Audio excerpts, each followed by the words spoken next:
ويريكم آياته فأي آيات الله تنكرون.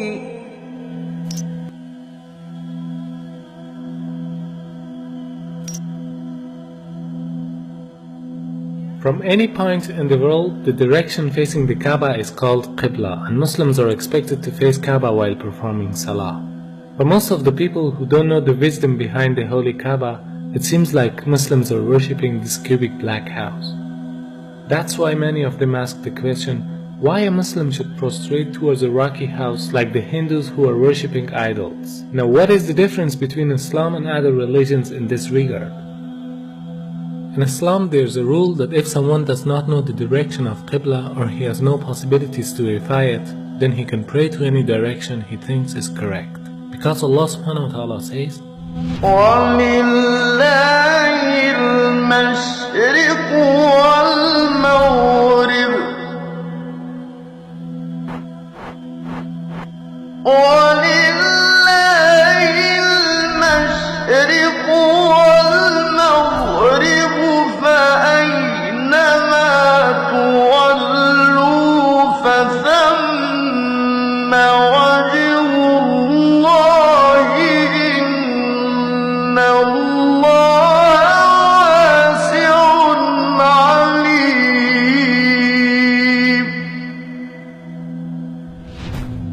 From this verse we can understand that the meaning of prostrating towards Kaaba is only to be united. Otherwise, everywhere is belonging to Allah subhanahu wa ta'ala. No Muslim ever worships the Kaaba when you offer Salah. Kaaba is the Qibla, it is a direction. We Muslims, we believe in unity. Now when we offer Salah, suppose we want to offer Salah here. Some will say let's face north, some will say south, some will say east, some will say west. For unity, Allah says in the Quran Surah Baqarah that wherever you are, face towards the Kaaba. So Kaaba is the Qibla, it is the direction. So we are facing in that direction, but no one worships the Kaaba. Furthermore, if yet you have doubts, if you read the hadith that's mentioned in Sahih Bukhari, volume number 2, in the book of Hajj, chapter 56, hadith number 675, Hazrat Umar, may Allah be pleased with him, he was the second Caliph of Islam, second Khalifa. He said that this black stone pointing at Hajar Aswad, black stone, it can neither benefit me, it can neither harm me. Just because my Prophet kissed it, I am kissing it. This statement that this black stone can neither harm anyone nor benefit anyone is sufficient to prove that the Muslims don't worship the Kaaba. Furthermore, at the time of the Prophet, there were Sahabas, there were companions of the Prophet who stood on the Kaaba and gave the azan. No idol worshipper will ever stand on the Kaaba and give the azan, proving that no Muslim ever worships the Kaaba, it's only the Qibla, it's a direction. Not only Salah towards the Kaaba, rather the circumambulation is also a sign of unity.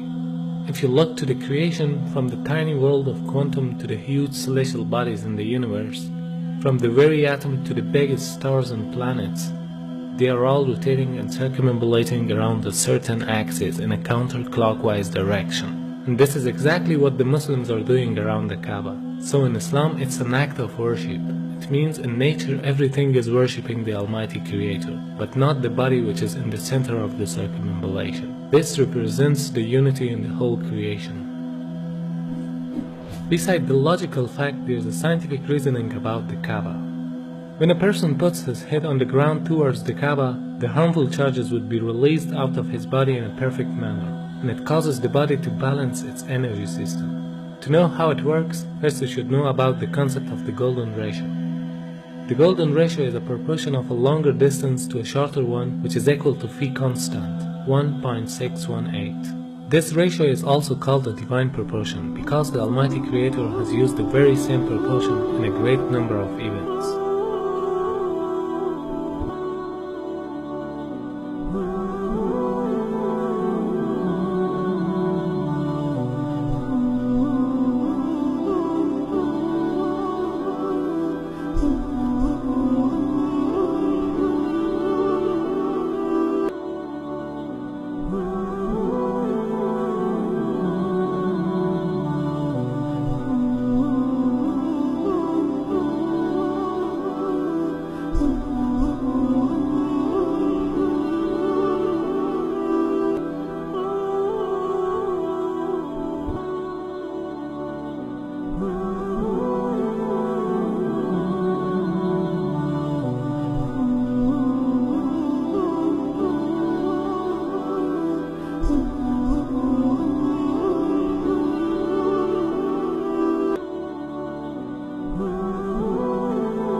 golden mean in itself is an evidence of creation. If we apply this ratio on Earth, we'll find out that the golden point of the globe is the city of Mecca, whereas the golden point of Mecca is holy Kaabah. So because it's the golden point of the globe, it is the strongest energetic field on Earth. فالمركزية جاءت واخد براحتك في الاتجاه العلمي. بمعنى ايه؟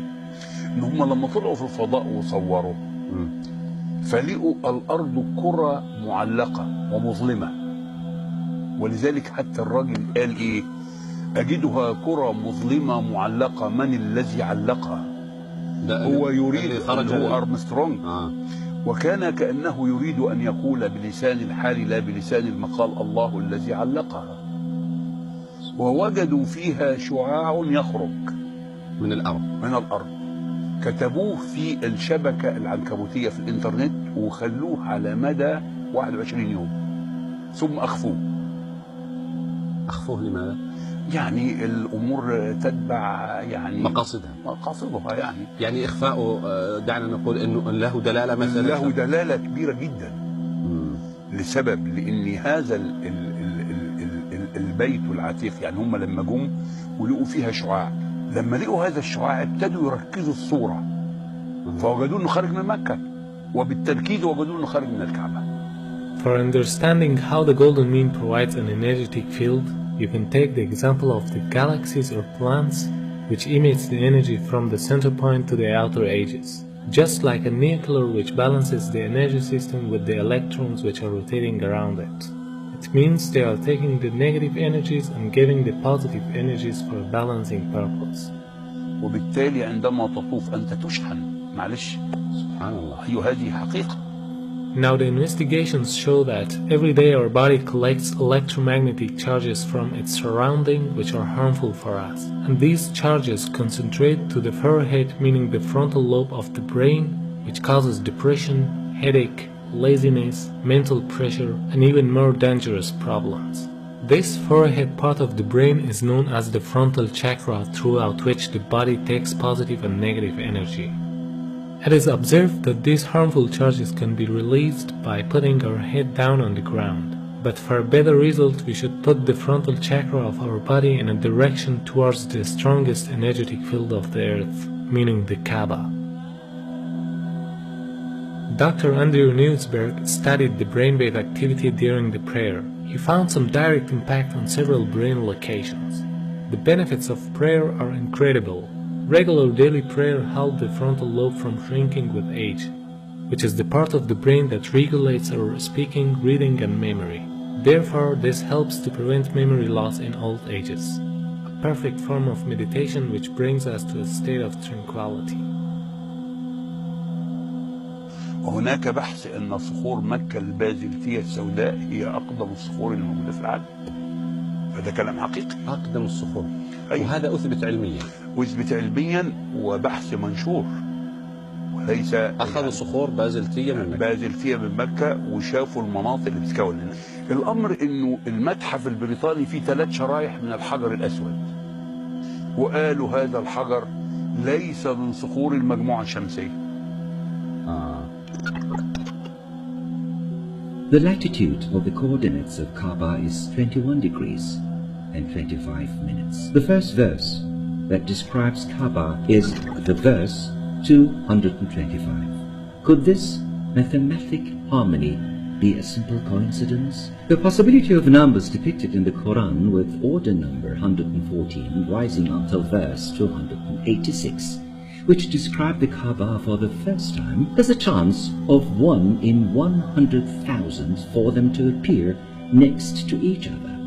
Surah 2, verse 125. The part of the coordinates after the comma can be described in the form of minutes, as well as in ratios of percentages. In order to handle the upcoming objections, when we look at the coordinates of Kaabah by changing them to percentage ratios, we come across the following verse. Surah 2, verse 142.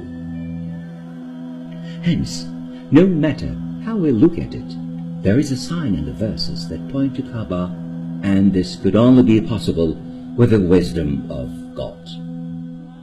Although there are scientific facts behind every command of Allah subhanahu wa ta'ala, but the Muslims should obey them without any reasoning, because there is always a wisdom behind any order of the Creator that people cannot easily unlock the secret. But for us it is important to seek the satisfaction of our